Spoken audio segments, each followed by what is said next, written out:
Good evening, this is FJU TV. Thank you for watching. We have breaking news from the 2024 Paris Olympics. Lin Yuting, a Taiwanese female boxer, is participating in the women's featherweight boxing match at the 2024 Paris Olympics. The exciting news is she has entered the final match. However, she is facing a gender issue due to a famous writer, J.K. Rowling. On July 31st, she reposted content about the gender controversy surrounding Lin Yuting and Iman Khalif, an Algerian female boxer, and wrote something implying that both of them are men. This thing not only leads to both athletes being bullied online worldwide, but also raised public awareness of the gender controversy issues.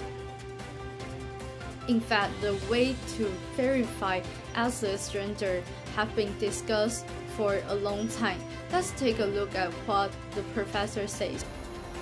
First, we're going to talk about the history of Olympic gender controversy and what are the problems with gender testing. The modern Olympics began in the late 19th century, founded by a French baron.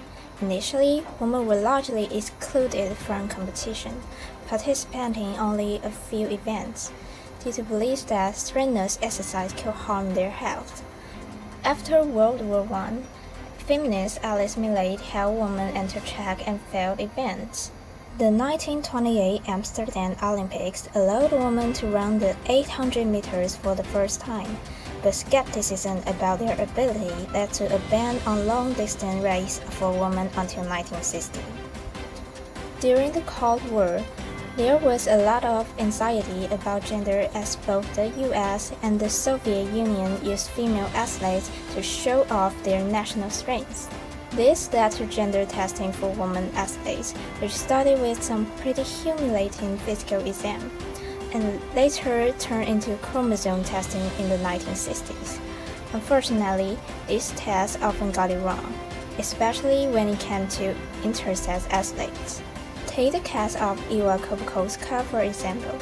She had XXY chromosome. Because of that, she lost her Olympic medal and went through some serious mental health struggle. The whole testing process became really controversial, with many athletes facing embarrassing procedures, including having undergo naked exams. By the 1990s, there were lots of pressure to put an end on gender testing, which finally happened in 1999. But even after that, issues of race and gender bias came back into play as more non-white athletes started winning medals. A great example is Caster Semenya, who faced a ton of scrutiny over her natural hormone levels. This really highlighted society's fears about women doing well in sports that are often seen as male-dominated.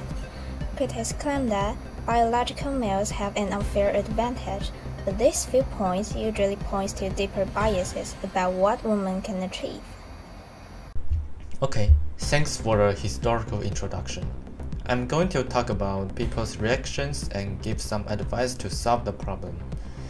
After these controversies arose, there are many perspectives from various groups and across social media. In Lin Yuting's case, public opinion is divided into two main sides. The positive side argue that, in some rare cases, females can have XY chromosomes, or even some people think IBS report is not clear enough to prove that Lin's chromosome is XY, while the negative side argue that she looks like a male, or insist that if a person have a Y chromosome, they must be classified as a male. Some of these discussions even could be aggressive that hurt athletes. But it clearly shows that many people couldn't have enough evidence to prove if it is right. So I think it's crucial for Olympics and other sports organizations to engage in open discussions with the public about these standards. Thanks for all the reporters' introductions and informations. As we can see, the situation sure is complicated. Athletes who don't fit gender stereotypes often get questioned, even though they totally follow the rules. For those transgender athletes, most people think it's unfair for them to join the regular Olympics, which makes sense for their physiological structures are just built different, even though they consider themselves as the opposite gender against their sex. Those players who's brave to get the sex reassignment surgery, should we let them join the regular game too? After so many arguments, we're actually not having the best solution. If the athlete's look did not fit the expectation of the crowd, then what's the specific standard for players' appearances? Should we accept transgender players to compete with those whose sex are different from them just for their self-identifications? Or should we set up a special Olympics just for them, like we set up Paralympic Games for disabled athletes? Well, maybe one day this will happen eventually, but what's more important is to show respect to those people who's different from us. Being different is not a sin, especially different from the stereotypes. Accept them, respect them, is the major premise for things to happen.